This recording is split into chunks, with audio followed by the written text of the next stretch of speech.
It was a late Friday evening, and I sat in my office, reviewing candidates for the open regional director position. My responsibilities felt heavy. Our company produced eco-friendly chemicals for soil management, helping farmers maintain sustainable food production through better fertilizer and water control. We took pride in our environmentally conscious approach in an industry often lacking such a focus. Adding to my current workload, 2 office staff members were leaving soon due to their spouses' out-of-state promotions, meaning I needed to fill their positions quickly. On the plus side, our Midwest sales team, spanning 8 states, had surpassed its yearly targets, a major win. Ruby, my executive assistant, briefly interrupted. "Stanley, all 8 candidates confirmed their Monday interviews. I'm leaving for the evening." She gave a quick wave and was gone. Every Thursday, I traveled to a different state in my region for half-day sales meetings. By Friday evening, I was typically driving home.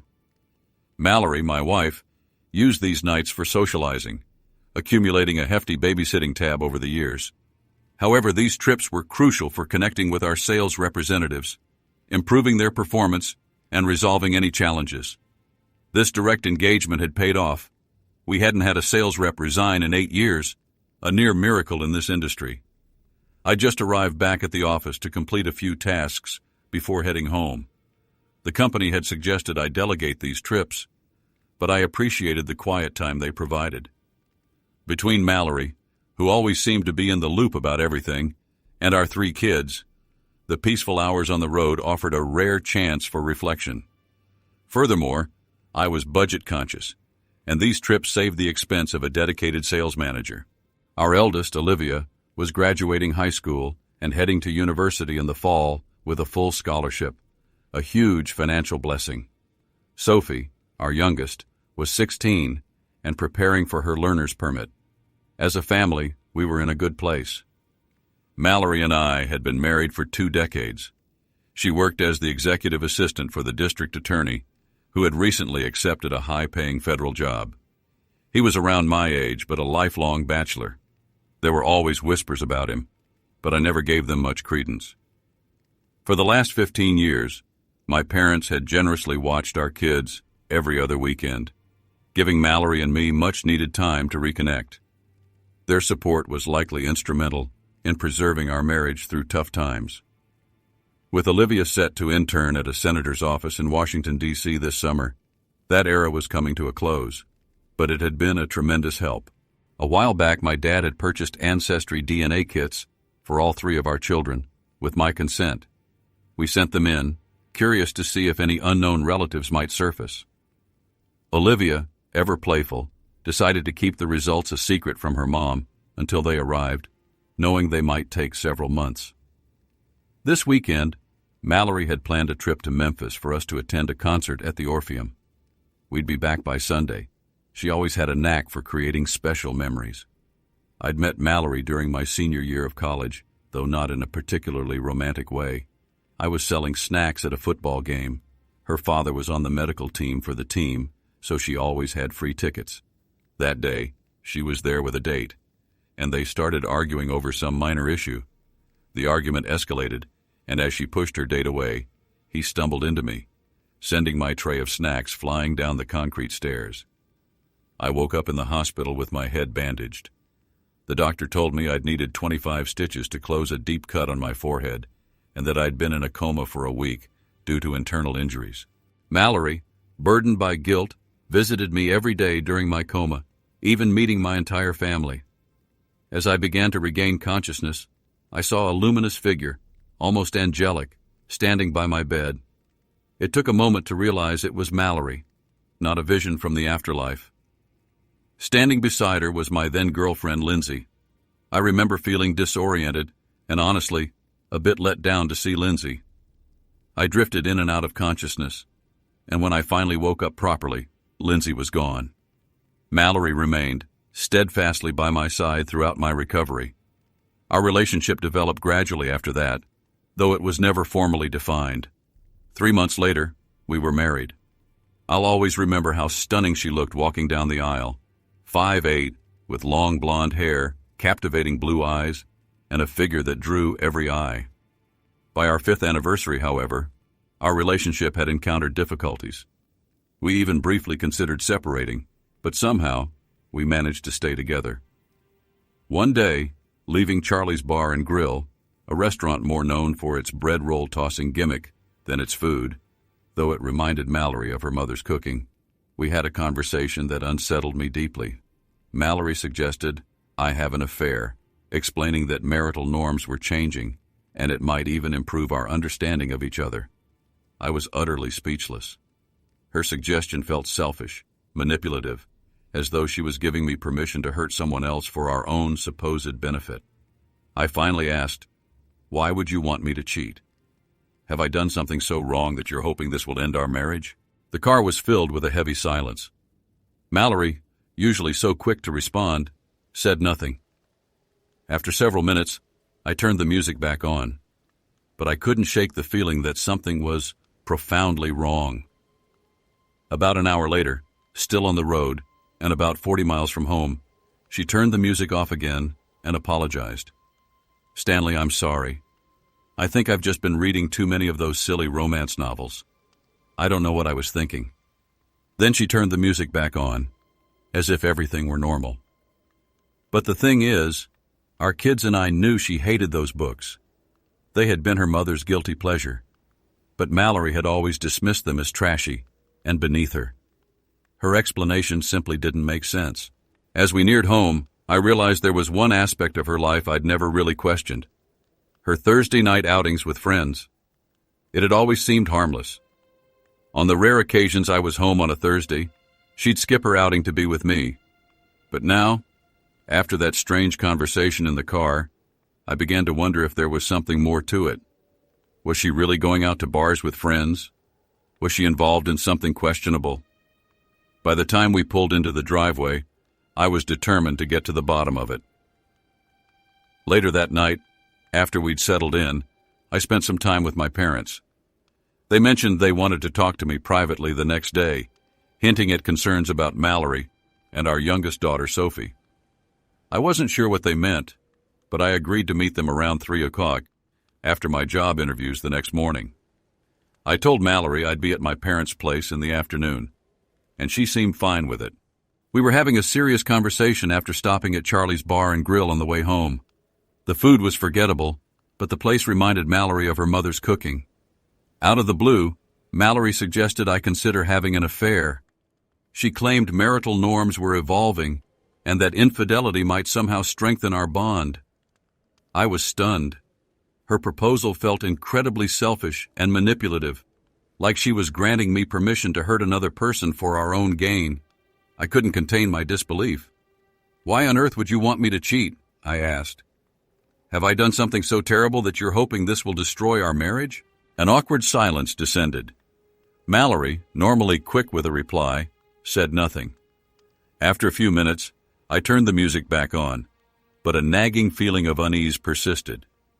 About an hour later, still driving and roughly 40 miles from home, she switched the music off again and apologized.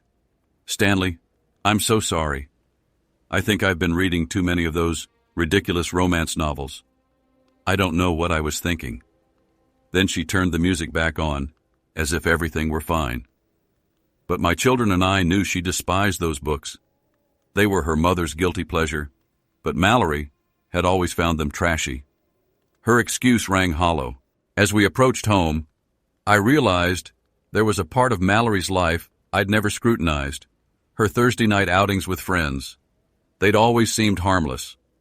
On the rare occasions I was home on a Thursday, she'd always skipped her outing to be with me. But after that unsettling conversation, I started to wonder, was there more to these outings than she'd let on? Was she going to bars? Was something else going on? By the time we parked, I was determined to uncover the truth. Later that evening, after settling in, I spoke with my parents. They said they wanted to talk to me privately the following day, expressing concern about Mallory and our youngest daughter, Sophie. I was unsure what they meant, but I agreed to meet with them around 3 p.m. after my interviews. I told Mallory I'd be at my parents' in the afternoon and that dinner might be late. She didn't seem bothered. The next day, my parents came to my office. After some initial small talk, my dad got straight to the point. "Stanley, I truly regret buying those ancestry kits for the grandkids. We got a match. Sophie has a paternal grandmother who's been searching for her son and his descendants." He handed me a form from Ancestry.com with a woman's name and phone number. My heart sank. My dad's expression confirmed his understanding of the implications. "Dad, I don't think this is a coincidence," I said, taking a deep breath. "Let's see what we can find out." I dialed the number on the office phone, put it on speaker, and started recording the call. "This is Stanley Spencer. I'm looking for Sylvia Tate regarding a DNA match through Ancestry.com, I explained. "You're speaking with her," the woman replied. "How can I help you?" I hesitated for a moment, then said, "This is complicated, but I've just learned that my youngest daughter, Sophie, is your granddaughter." "Are you referring to Sophie Spencer?" she asked, curiosity in her voice. "Yes," I confirmed. "Then perhaps you know my son, whom I had to give up for adoption when I was 15, Mrs. Tate continued. "I might if I knew his name," I replied. "He was adopted by a family with the last name Harper. His given name was Andrew," Mrs. Tate revealed. My stomach dropped. My parents and I instantly recognized the name. Her words were like a nightmare unfolding. "He's alive and well," I said, still reeling from the shock. "He's the district attorney here in Butler County, and also my wife's boss." "Now it all makes sense why he never married," Mrs. Tate confessed. "He's my only child. I'm battling stage 4 lung cancer and don't have much time left. Would you allow Sophie to visit me before I pass? I'll cover all expenses. I just want to meet her and leave her my estate." "Given the circumstances, I'll have my parents coordinate a visit this weekend," I agreed, knowing I couldn't let Sophie travel alone. "Is there anything else you need?" "Please provide a notarized statement for my lawyer to conduct a DNA test," Mrs. Tate requested. "He'll want to verify her identity before altering my will, considering the size of the inheritance." "No problem," I assured her. "I'll hand the phone to my dad, and he can discuss the details with you." I left my office and handed the recorder to Ruby, my executive assistant. "Transcribe and notarize both my conversation and the phone call. This will be essential for the divorce proceedings. Should I also prepare the authorization for the DNA test?" Ruby, demonstrating her astute understanding of the situation, asked. "Yes, please," I replied, "but keep it confidential for now." I told Ruby to keep the information quiet for now. I needed a few weeks to investigate my soon-to-be ex-wife's Thursday night activities. Turning to my assistant Mark, I said, "I'll need your and your wife's help with a personal matter." My tone conveyed the seriousness of the situation. "Sadie's almost finished with her dispatch calls. I'll text her to come over immediately," Mark responded, sensing the gravity of the situation. Back in my office, we finalized the plan. Mark and Sadie would use their spare key to my house to pack some clothes for Sophie. The following Friday, I would take Sophie out of school and drop her off at their place by 10 o'clock a.m. After seeing my parents off, Sadie arrived. I directed her to Mark's office and joined them shortly. Meanwhile, Ruby had already transcribed and copied the documents. I handed Mark and Sadie a copy of the recorded conversation with Mrs. Tate. I gave Ruby the paperwork for my dad and instructed her to make additional copies for the lawyer. Mark and Sadie, close friends, were deeply affected by what I was going through. Sadie had grown up next door to Mallory, and the truth about my wife's actions left them both stunned. We brainstormed ways to uncover more information. My plan was for Mark to use my company car for sales trips, while Sadie used Mark's car, pretending to cross-train for the next few months. During that time, I would discreetly follow Mallory on Thursday nights to gather evidence. My suspicions were intensifying, especially after her suggestion that I have an affair. I was starting to believe she was planning to leave me for Andrew Harper, and the affair would be her justification for divorce. Sadie agreed, and even suggested involving the police to collect more detailed evidence. She had a contact who could help. Later, Ruby informed us about George Thompson's departure from the DA's office and his move to private practice. Sadie asked me to give George her regards when I saw him. We formulated a plan to gather further information, and then I left to meet with George. He was a lawyer known for his work in the women's rights movement, often challenging established legal precedents. His unorthodox approach was making waves. As we talked, things began to fall into place. My marital problems with Mallory had started around the time she began working for Andrew Harper, which also coincided with my promotion and increased travel for work. If they were having an affair every Thursday, I had been oblivious to it for over 15 years. The expensive gifts Andrew had given Mallory now seemed much more suspicious. George was prepared when I arrived. Sadi had already briefed him on everything. He gave me access codes to Andrew Harper's house, including the alarm code. He also provided a phone number for a team of professionals who could discreetly assist me. George, having grown up in a tough neighborhood, still had connections for handling things quietly. The access codes were valid until the end of the week, at which point Andrew would be reminded to change them. George had also devised a strategy to sue Andrew for back child support for Sophie, potentially bankrupting him under state law. He suggested I temporarily transfer parental authority of Sophie to my parents until the court proceedings were over, to avoid any accusations of manipulation. When I offered to pay George up front, he refused, saying it might alert Mallory. Instead, he asked for a check that could be cashed once the legal proceedings commenced. I left feeling confident that George had my best interests in mind. I finalized the paperwork, granting my parents temporary parental rights over Sophie, effective Friday. They agreed it was the best course of action after George and I explained everything. Later, Sadi arrived in her 2002 Ford Taurus. Since Mark was on his first sales trip, she left her car with me and took Mark's home. My eldest daughter, Olivia, texted me to say that Mallory wasn't coming home for dinner. She was going out with friends. Once Sadi arrived, we swapped cars, and I packed my suitcase. "Stanley," Sadi said, "the team's ready. Just tell me where to go." "Thanks," I replied. "George wants me to call him when it's time so he can serve them personally." I couldn't help but wonder about George's apparent vendetta against Andrew. "He's all about principles," Sadi explained. "Andrew is notorious for not keeping his promises." Later that night, I watched as Mallory and Andrew left their offices in separate cars and met for dinner at Charlie's Bar and Grill. Afterwards, they drove off separately again. I followed Andrew home, parking where I had a clear view of his house without being seen. Mallory arrived first, using the alarm code to enter. Moments later, Andrew pulled up, and they greeted each other at the door with a passionate embrace. I stopped recording as they disappeared inside. George's team had wired 6 rooms in Andrew's house with audio and video, courtesy of a neighbor's son, who, despite serving time, still had connections. Everything was streamed live on a private web page, providing undeniable proof of their affair. Around midnight, my daughter Olivia called, distressed. "Mom's not home, and she's not answering her phone," she sobbed. "Call Andrew," I instructed her. "Insist he put Mallory on the phone." "Why?" Olivia asked, confused. "Because he's been her Thursday night companion for years," I replied.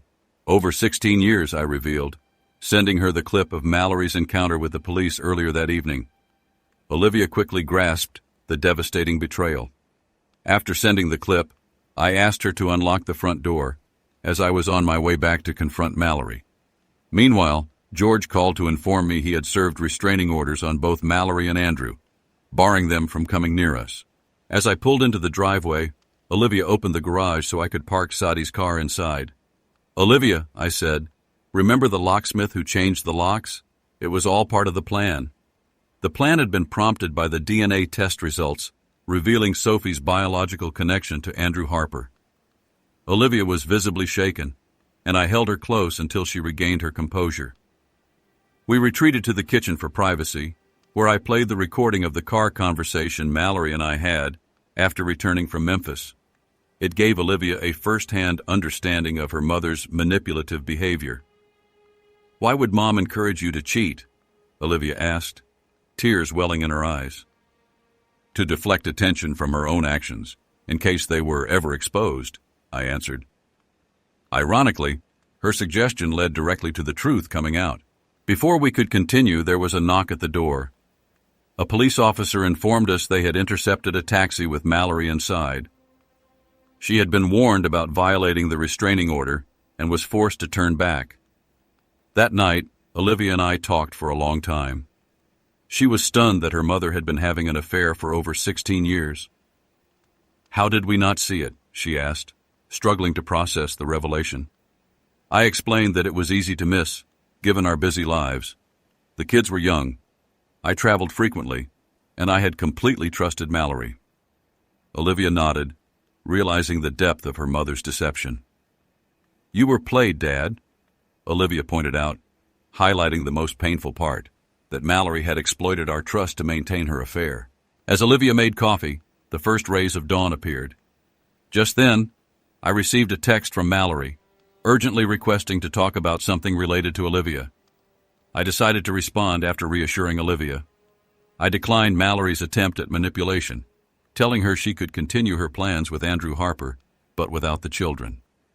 I explained to Olivia that her mother had suggested I have an affair not to repair our marriage, but to use it against me in divorce court. Mallory never expected to be exposed after all these years. I could see how difficult it was for Olivia to accept this truth. People often struggle to confront painful realities, but eventually they must come to terms with them. I held my daughter as she cried again. We had just calmed her down when my other children, Elliot and Sophie, woke up. I switched on the kitchen TV for the morning news, and they joined us for breakfast. Everyone was surprised to see me home. Then, to our shock, Mallory's image flashed on the screen. My son turned up the volume. My heart broke for my children as they listened to their mother and Andrew laughing and mocking me, calling me foolish and naive. Mallory made a sarcastic remark about me, causing them both to burst into laughter. The reporter, however, interjected, saying they were probably not laughing anymore, as their scheme to set me up with an escort had backfired spectacularly. The scene shifted to George Thompson serving lawsuits to both Mallory and Andrew. The reporter provided details, and Sophie broke down in tears, running to sit on my lap. It was a harsh and abrupt way for her to learn that Andrew, her biological father, was not her dad, but her mother's longtime lover. Elliot summed it up well, asking what their mother's attitude toward me said about how she truly felt about them. Once Sophie calmed down, Olivia and I explained everything that had happened since Mallory and I returned from Memphis. I arranged for them to be excused from school on Friday and Monday, giving them time to process everything. Just as we were about to eat breakfast, Sophie exclaimed that the police chief was on the news. We turned up the volume. The chief publicly announced that Mallory Spencer and Andrew Harper, our district attorney, were under criminal investigation. A special team from outside the county was leading the inquiry. I reflected on how quickly private actions could become public scandals, and how unforgiving society can be when people like Mallory and Andrew are exposed. After breakfast, I asked the kids to sit at the table. I showed each of them a copy of the letter my dad had received from the Ancestry DNA match. Then I said to Sophie, "Your grandparents are going to pick you up so you can meet your biological grandmother. She's very ill and has requested to see you. There's an important reason for this meeting, but I think it's best she explains it herself." I added, "As far as I'm concerned, you are, and always will be, my daughter. If you have any questions, feel free to ask your grandparents."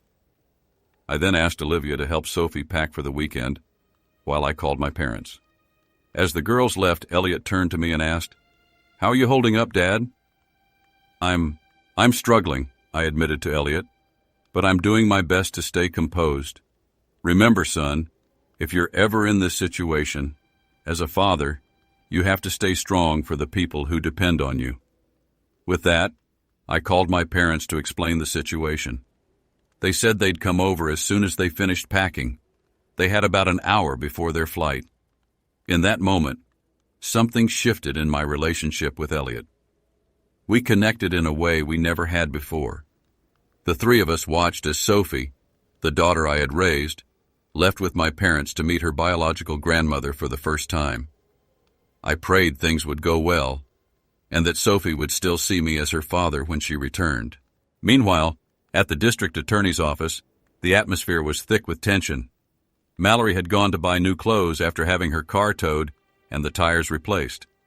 Andrew was busy reviewing the lawsuit George had served him. Though they lacked a direct DNA sample, the biological connection to Sophie was undeniable, and Andrew couldn't refute it. The truth about their relationship and the fact that Andrew was Sophie's biological father was now public knowledge. It was a political nightmare for both of them. Fraud, under the law, now included failure to disclose key facts, and George had used this to sue both Mallory and Andrew in a civil suit. It was clear they had been deceiving me for years. Even though several lawyers believed George and I had a strong case, no one was willing to get involved, likely due to George's formidable reputation in court. The exposure of their behavior on Facebook, including their plan to ruin my life, had become headline news, especially considering my standing in the community. Mallory, a regular at a nearby clothing store, was confronted there by a woman who accused her of being insane and said she should have seen the consequences of her actions coming. The woman was referring to the compromising photos of Mallory that had surfaced on Facebook. Later, when Mallory returned to Andrew's house, she noticed a company finishing a service call. Assuming she was the homeowner, they mentioned resetting the security codes. Only later did she realize there had been no electronic signature verification. Mallory called Andrew, asking who might be trying to sabotage his new position in St. Louis, and filled him in on what she'd discovered. They both suspected this was about more than just me protecting myself. They believed there were political motivations involved. As Mallory made coffee, she reviewed the divorce petition I had filed. It stung to realize her own words had led to my suspicions. Her suggestion that I damage other lives had given me the clues I needed. On top of that, the DNA match from Ancestry.com had exposed the truth about Sophie's parentage, threatening to tear our family apart. Long before Sophie was even born, she realized, I had orchestrated the events of the previous night, revealing all the hidden truths about her life. As she took another sip of coffee, the doorbell rang. It was Mr. Harrison, the neighbor Andrew disliked. "Mr. Harrison," she greeted, "what can I do for you?" Handing her a legal envelope, he explained, "Stanley used my place as a base for everything last night. I let him, gladly, after Andrew Harper got my son sentenced to the maximum. The information in this envelope will be shared with the rest of your family today as well. Stanley asked me to find out if you're still laughing at him." Mallory took the envelope back to the kitchen and opened it. Inside were incriminating photos, images of her entering Andrew's house with her key, greeting him at the door, and engaging in intimate activities, all captured on camera. It also included footage of her confrontation with the police. The final document was a signed letter from me, revealing the potential public fallout that could severely damage her future. "By the time I returned from Memphis," the letter read, "it was clear you were planning our divorce. I've spent days trying to understand what turned your affection for me into such animosity. I now realize you blame me for what you see as the failings in your life, especially during the time when we had only 2 children. You felt trapped in our marriage, longing for your carefree single days. That's why you turned to another man, to relive the freedom you once had. You remained in our marriage not because you loved me, but because Andrew didn't want the responsibility of raising children, not even his own. You couldn't leave the kids with a man you saw as worthless, so you stayed, living a lie for years. Every time you and Andrew avoided the consequences of your actions, your hatred for me grew. How much did you two laugh at my expense? Did belittling me make Andrew love you more? What I cannot forgive is the message you and Andrew have sent to our children. It will shape their lives forever. I've yet to fully understand how much amusement you both got from manipulating me and using our children like pawns on a chessboard. The KVX news reporter summed it up perfectly. Are you still laughing at Stanley Spencer? I watched Olivia, Elliot, and Sophie as they... I received a heart-wrenching letter from Andrew, mocking me after his TV appearance. He relayed our son Elliot's sentiment that, at best, I'm considered garbage in Andrew's eyes. The letter questioned what this implied about Andrew's view of our children, and concluded by accusing me of destroying our children's relationship with him, while celebrating his and Mallory's ability to brand me a fool. Mallory's hands trembled as she read the letter, dropping the papers. Bitterness consumed her, demonstrating a lack of concern for me, our children, or anyone else. Her selfishness and self-serving motivations were evident. Tears welled in my eyes. I had a knack for identifying people's flaws without outright condemnation, and my words had struck a nerve.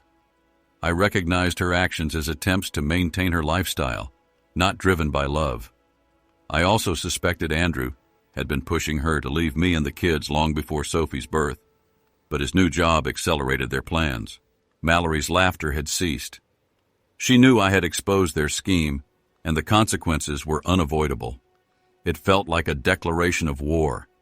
If Andrew Harper was going down, he planned to take everyone with him. As Mallory continued reading the divorce petition, I saw its devastating impact. One lawsuit alleged fraud, accusing them of concealing Sophie's true parentage. The potential financial ruin terrified her. If I prevailed, they both faced devastation. Mallory and Andrew had severely underestimated me, clinging to their perception of me as a fool. Saturday descended into chaos for my two oldest children and me. From early morning until late afternoon, a stream of family, Mallory's parents, brothers, sister, and their spouses, arrived offering support and comfort food. Even my own siblings traveled to check on us. Despite everything, we were enveloped in love and support. Everyone struggled to comprehend Mallory's prolonged deception. The social media evidence clearly pointed to her attempts to destroy me, fueled by hatred.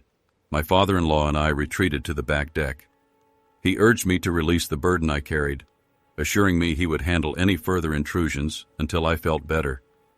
He remained with me until I calmed down, revealing his intention to alter his will, redirecting Mallory's inheritance to my 3 children.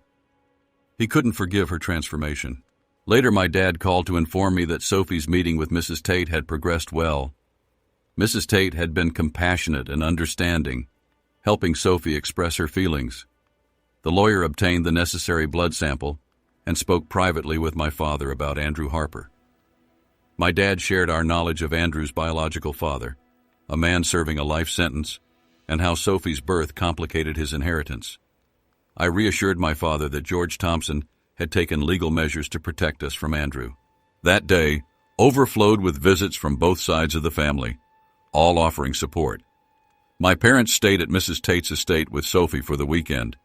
They enjoyed Mrs. Tate's company and described how Sophie's presence brightened her spirits. My mom spoke with Mrs. Tate, who expressed gratitude for our handling of the situation. She planned to leave everything in trust for Sophie, with me managing it until she turned 25.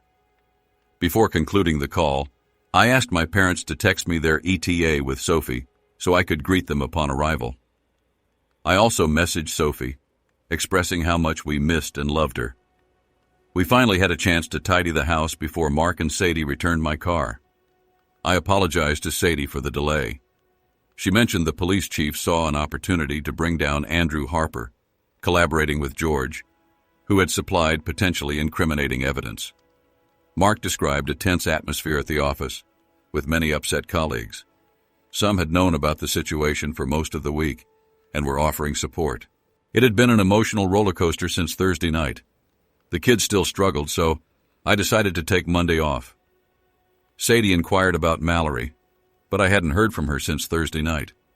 I assumed they were busy moving on, having publicly declared their feelings about us. Early Sunday, my youngest called, asking if she and her grandparents could return late Monday. I agreed, pending their approval. She thanked me for encouraging her visit and explained that Mrs. Tate helped her understand that her mother's affair wasn't her fault. She said she loved me before hanging up. Monday evening, Olivia, Elliot, and I waited as my parents pulled into the driveway, looking exhausted. My mom rushed into my arms the moment she exited the car. It was a tremendous relief to have my youngest daughter home. My dad retrieved Sophie's suitcase from the trunk. Elliot took Sophie to her room, where the 3 of them sat down to catch up. Sophie shared stories about meeting her new grandmother. Meanwhile, my parents and I retreated to the kitchen, brewing coffee while we discussed Mrs. Sylvia Tate. She seemed at peace when we left, my dad remarking that meeting Sophie had brought her some closure, and she was ready for what was to come. My mom pulled a legal-sized envelope from her purse and handed it to me. Mrs. Tate's lawyer had given it to me for her instructions. I opened the envelope to find a letter along with a check for $50,000. The letter was brief and to the point.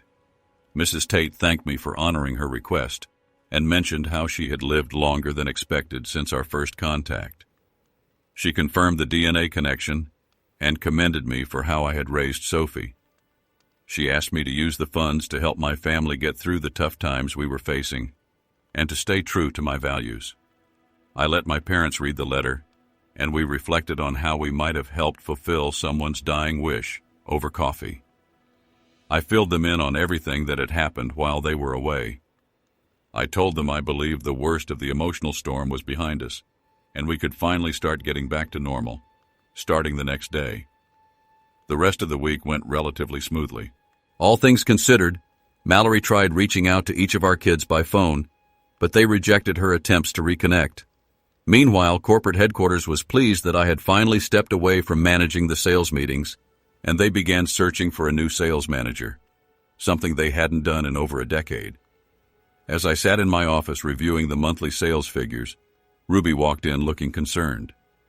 I asked what was wrong, and she explained that my recent letter to Mallory had been posted online in the opinion section of a regional Kansas newspaper. We quickly pulled up the site and found the letter. Ruby read it aloud, and I nodded, acknowledging that I had written it during a moment of emotional distress. I wondered if I had been too harsh. Ruby shook her head no. The letter just lays out the real of Mallory's actions in a direct way, she said firmly. Either one of them could have ended the affair and come clean, but they didn't. Andrew enjoyed all the benefits without bearing any of the costs. We talked about how rare it is for people to see the fallout from someone's actions in such a public way.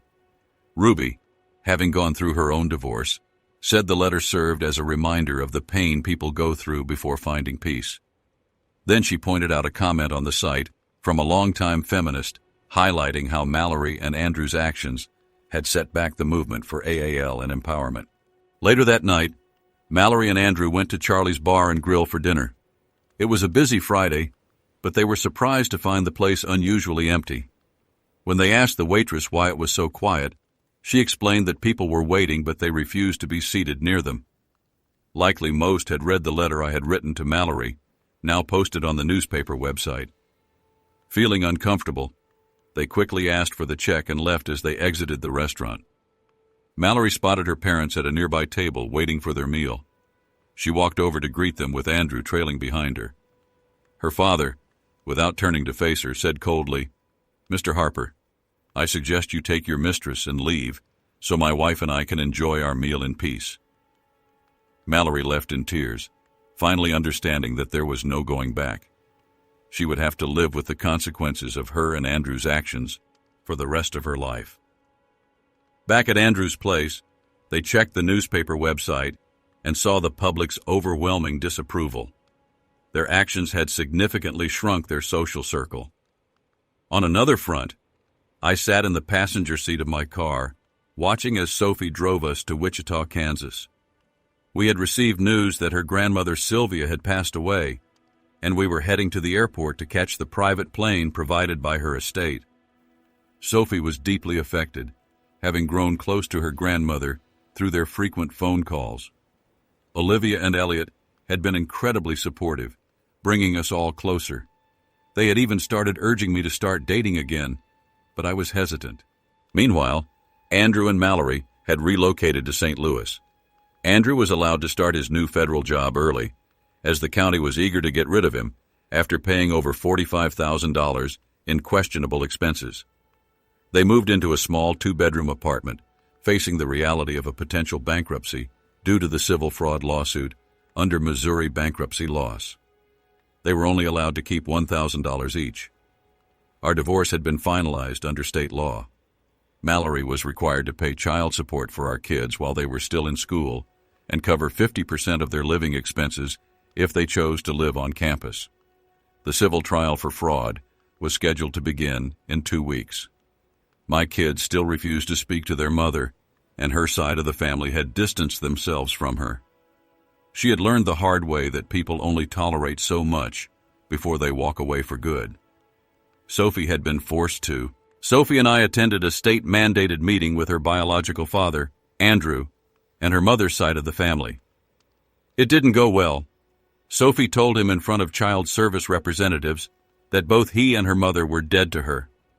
We attended her grandmother's funeral, and after the service, the lawyer revealed the substantial inheritance left to Sophie. Overwhelmed by the situation, Sophie and I decided to sell her grandmother's house and most of its contents, keeping only a few pieces of jewelry and some family photos that Sophie wanted. As the school year wrapped up, I began preparing for the first day of the fraud trial set for Wednesday. I was organizing paperwork when Sophie entered the den and asked if I could arrange a meeting with Andrew, Mallory, and George on Tuesday. She wanted them to fully understand the real cost of their actions, an idea inspired by her grandmother, Sylvia. I called George and set it up. On that bright sunny Tuesday, we all sat down for the meeting. Sophie, standing strong, explained that she had called the meeting to address Andrew, her biological father. She handed him a sealed envelope containing information about his own father's location in prison and his request for Andrew to visit him. Sophie disclosed the details of her conception and revealed that her biological grandmother had left her over $1 million in a trust managed by me until she turned 25. This inheritance would have been Andrew's if the truth hadn't been uncovered. She warned both Andrew and Mallory that the legal consequences could escalate if they didn't consider mediation before going to trial. As we left the meeting, I felt proud and humbled. My daughter had spoken her truth, and whatever the future held, I knew I had been given the real blessing.